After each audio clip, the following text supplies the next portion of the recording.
Hi friends, this is Caitlin. Welcome back to my channel.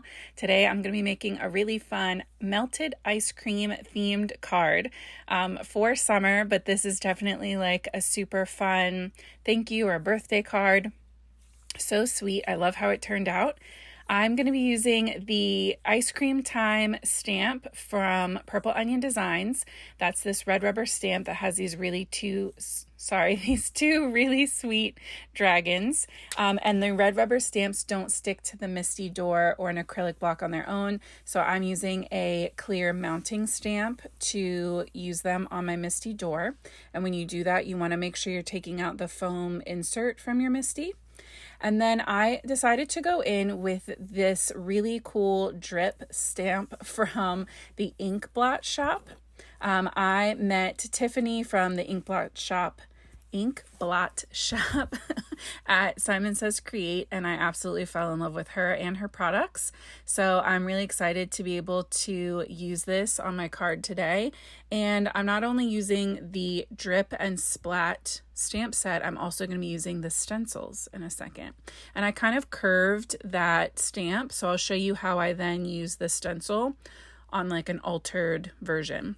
So the stencil is great because you get the mask and the positive and the negative, right? Or the image and the reverse for your masks, and they're numbered. So it's like 1 and 1, and then the bottom has 2 and 2. So it's super easy to tell, which lines up with which. I'm going to do my ink blending on my Wendy Vecchi Make Art Station, this small one, and I am holding my stencil in place with the magnets. I'm only focusing on the first 3/4 of these drips. So the last 3 drips aren't lined up perfectly, but that's fine. When we get to those, we'll just shift our stencil, and that's how I work around creating that curve with my stamp where it kind of wanted to be straight on its own.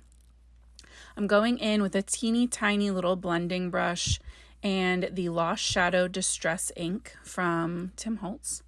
And I'm going in with teeny tiny little circles on the right hand side of each drip. And when we move our stencil, it looks like a lot while everything is white right before we color. But once we add in our colors, it's gonna look less intense, but it will still give that 3D effect. It's just that your eye won't exactly know why, because that shadow doesn't stand out as really bold, but it really helps to bring out that 3D effect when everything's done.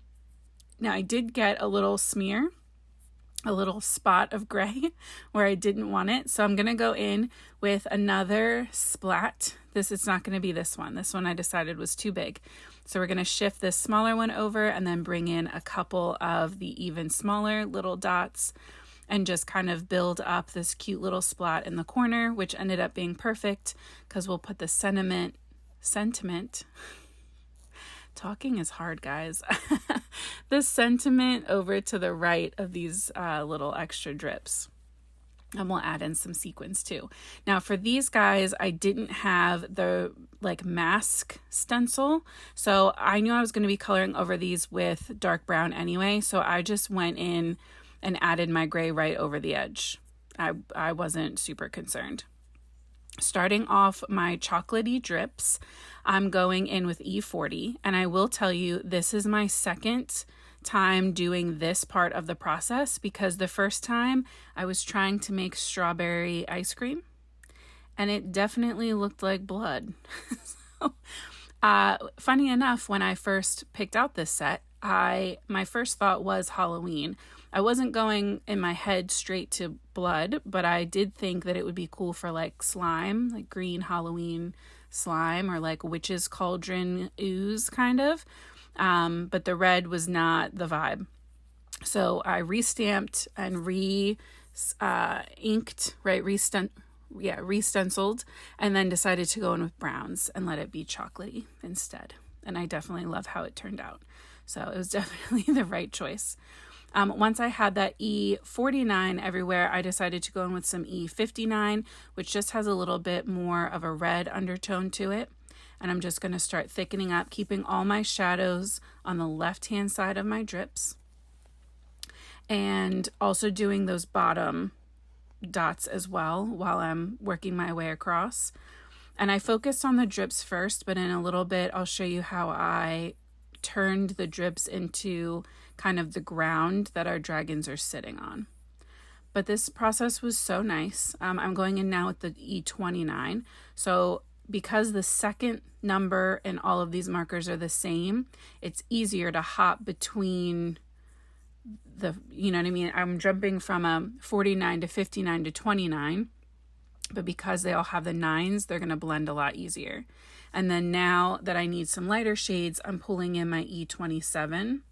And so that works because we went 29 to 27. So either your first two numbers need to be the same or close, or your second numbers need to be the same or really close to get those nice blends. Just something to keep in mind, especially if you don't have a lot or all of the markers of whatever set you're using. You can definitely mix and match colors. It's not like you can only do 29, 27, 25. Like you can jump between color families as well. So my highlight shade is going to be that E25. So running that along the right hand side for each of these. And I just love how these drips look. And I do think that little bit of extra shadow underneath really helps to make them pop. And so, like I said, once I had the general kind of drips taken care of, I'm going to go in. I tried to freehand it and it looked crazy. So I brought in a ruler just to kind of keep everything a little more flat. And I'm just creating this line all the way across with that E25 as a base to start out with. I figured it was easier to go in with my lightest shade just to make sure that I knew exactly where everything was going to be. And then we'll start pulling in some of those darker shades we used on our drips to be a little shadow under their butts. I know this video is a little late going up. It was my birthday weekend this past weekend. And so I got a little sidetracked celebrating with my family. It was very nice. And between the 4th of July and then my birthday, it was just a lot. So I will still also have another video coming on Friday. I was feeling very inspired last night and I got another card done. I was going to try to do this voiceover last night, but my words were not wording. My mouth did not want to make the words. So I had to stick with the inspiration that I had. And I made a really fun little Pinkoween a little early Halloween card, because I know for a lot of people you're not ready for the fall, but as crafters I feel like we always get a little holiday sneak peek. And I spent my birthday on Saturday at Michael's looking at early Halloween, and it was a lot of pink and a lot of orange, and so I was feeling very inspired by that as well. So keep an eye out for that video on Friday. And please, if there's ever any occasions or color schemes or techniques that you would like to see, you can always leave me a comment on any of my videos. I see them, even if it's an older video, I'll get a notification if you leave a comment and put in a request for what you'd like to see, because you know, I want to make stuff that you guys want to see. I want to answer questions. And I'm always still live on Tuesdays and Thursdays with Pink and Maine too. If you didn't know that, or you're finding this whenever, you can come hang out with me on Tuesdays and Thursdays at 8:30 p.m. Eastern on Pink and Maine's channel. And I take requests there too. So,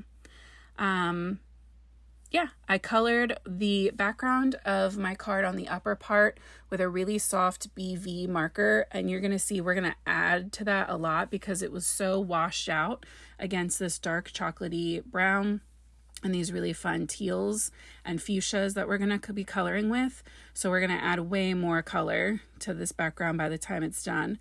But I'm going in with these BG markers and coloring in this tiny dragon's little body. We're leaving his belly and his little snout. Is that the word I want? I think so. We're leaving those out, and we're going to do the upper part of the face, the ears, and the main part of the body in this really pretty teal combination. I have all the caps on the screen, And we're going to use the same ones on the larger dragon as well. So don't worry, you'll see all those colors again. For the fuchsia parts, I'm bringing in my RV. It looks like 69. And I filled in the little hearts on his feet, the underside of his little snout. Yep, that's the word I think I'm going to stick with. Normally I say muzzle, but I don't think that's right. And then skipping up to RV66, shading in that belly. We'll carry that up further. I also did the spikes that kind of run down his tail along his back. These are just so cute, and I love that they're a different style of dragon. They're like a little hint of like Chinese New Year's style of dragon, right? I just think they're so fun and so different, and I love that Purple Onion is working with this illustrator now. They're so cute. I decided to jump over and color in their ice cream cones really quick. It was too light, so I had to bring in a little bit of that E37, and then I decided to make their ice cream, the actual ice cream part of their cones, match the chocolate drips. So I thought that was very fitting, like their ice cream is just melting into, you know, all the ice cream they're sitting on. And I am going to color both the same. I don't know why I didn't just color the other dragons, the bigger dragons, ice cream to start. I don't know why I did that, but here we are. So this video is definitely longer than most of mine. I've had a lot of longer videos lately. I just really have been feeling kind of these scene style cards, and I hate to speed them up to the point that you can't see what's happening. I will tell you these are all sped up probably about double time, so I don't ever want you to think that this is how fast I actually color. Some of these cards that I've been making lately take me like an hour and a half easily to do the whole card, and I have to try to condense it down. I like to keep them closer to 15 minutes. Lately they've been a lot closer to 20. So my one on Friday should be a little bit shorter. It was a little bit of an easier card. I didn't make a full scene. I still am going to be coloring and heat embossing, but definitely a little bit more manageable time-wise. If you have not been loving these longer videos, keep an eye out for that. But yeah, so this dragon is going to be the reverse of the little dragon. So everywhere that was teal before is now going to be fuchsia, and then the other way around.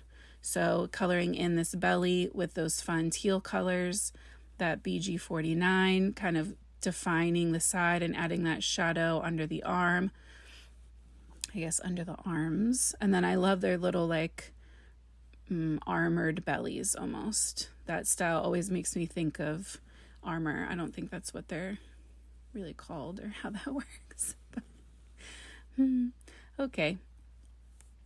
It's been a long day, guys. Yeah.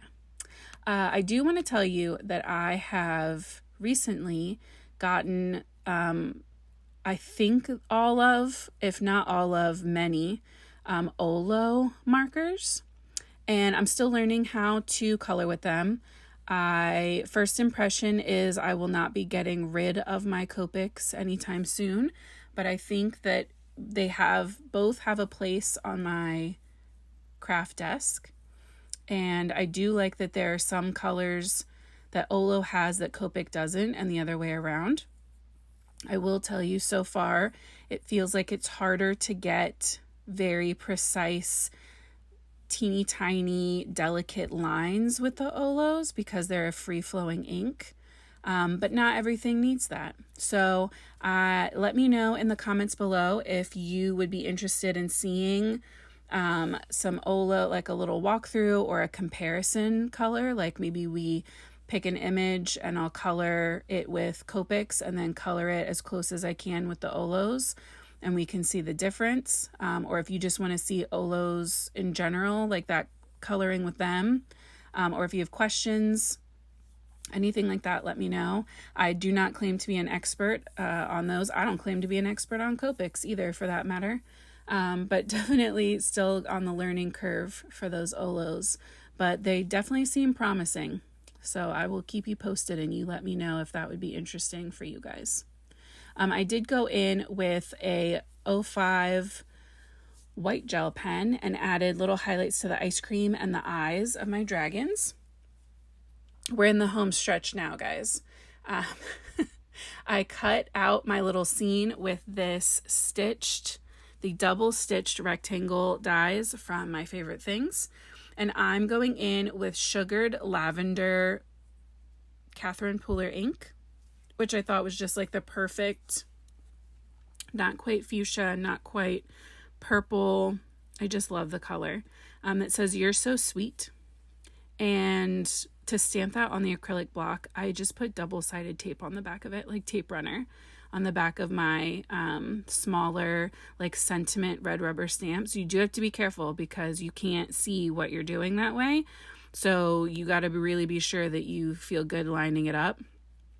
But now you can see I'm bringing in some of those. They're still super light, right? They're like the VO1, BVO1, very light markers, but way more color than what we were working with before. And I think having that little bit of pop of color on the background really helps to like wake up this card and help separate that top scene from the bottom white under the drips. And I'm going in with some, Honeybee Stamps, tone on tone gingham. I trimmed that down to be A2 5.5 by 4.25, and I'm going to go in with some liquid glue and attach my little scene right on top. And I just loved how the purple kind of brought that background and the sentiment more together. I think having colors like that, your accent color in 3 places, is always really nice. And I decided I wanted a little sparkle. So to go and tie in with the drips on the bottom, I added a couple little sequins down there, and then I added a couple more up at the top just to kind of create more of a diagonal across the card and a little bit of balance. And this sequin set is actually from Possum Stamps, and they did just go out of business. Unfortunately, she closed. But I have so many of their sequins that I just had to use some of these. I try not to do that to you guys, but unfortunately, more and more companies are either closing or changing the way that they're going to do things. And so here we are. But that is my card complete, ready to go onto a card base. I hope that you did enjoy this really fun scene.